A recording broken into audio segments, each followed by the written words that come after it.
So in this video, I'm just going to be talking about the two couples that got married, and oh my god, like all Australian reality TV, it was fucking dramatic.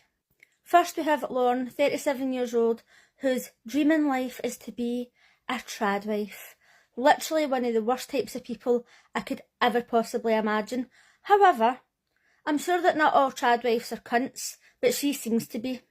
Something that I found very interesting about Lauren is the fact that she's a successful businesswoman and she wants to be a trad wife. So she wants to go out to work, do what she's doing, stay busy all day, then come home and look after the man.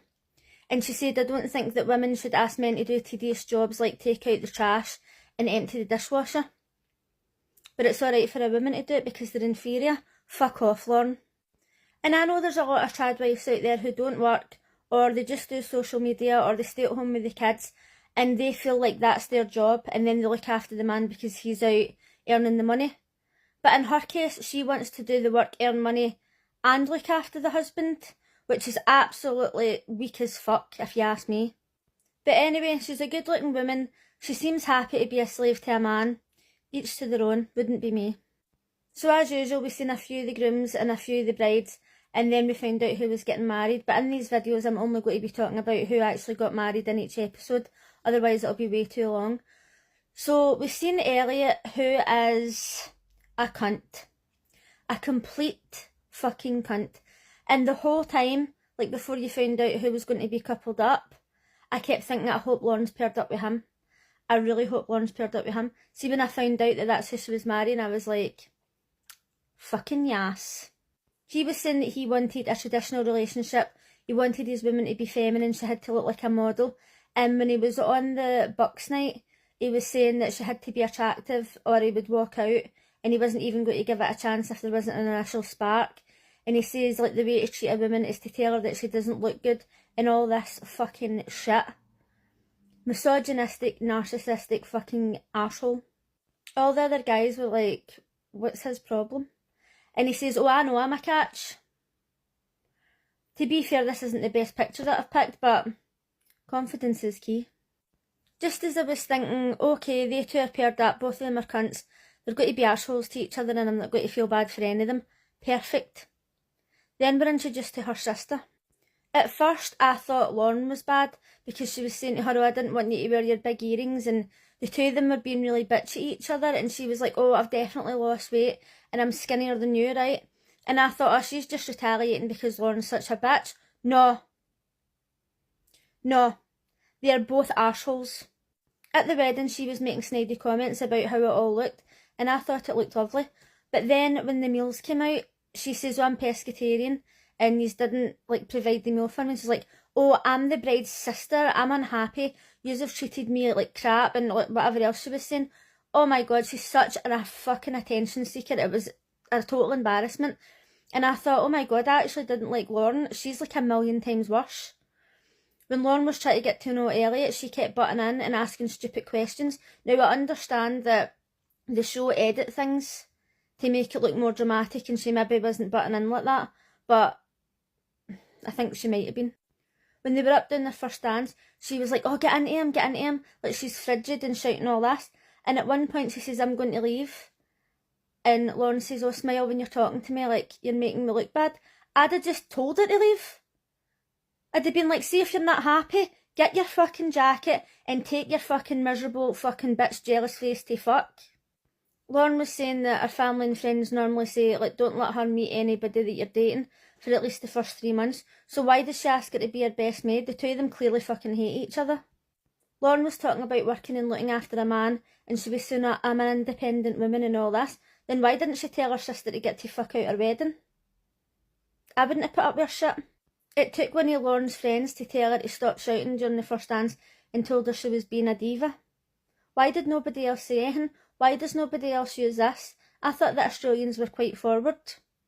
But they all just sat there and let her behave like a fucking child. It was so bad. Don't get me wrong, I didn't feel bad for Elliot or Lauren, but she was a fucking houk. During their vows, they were saying that they wanted a traditional relationship where she's feminine, he's masculine, and she's saying to him, oh, don't empty the bins or don't tidy up after dinner or whatever else. And I was just like, right, okay then. Although I was very impressed by the fact that he recognised that she was wearing a 70s hairband. Now, nobody can deny that she is a stunning looking woman, but her dress was basic, much like her personality. Anyway, enough about those two. They totally deserve each other. So then we had Karina, who's absolutely stunning. She's 31. How the fuck is this girl single? She was beautiful. Then when she went to the hen party, she came in and she was wearing this stunning sparkly dress. Our family were so supportive and they were saying, oh, we're going to put her picture up on the wall, like her wedding picture and everything. And I just thought, how the fuck is she single? I was loving everything about her until she picked her wedding dress. She says she wanted her dress to look like her mum's, and she picked this all over high-necked lace monstrosity. We've all got different taste. Don't get me wrong, she'd look good in anything, but the dress was fucking hack-it.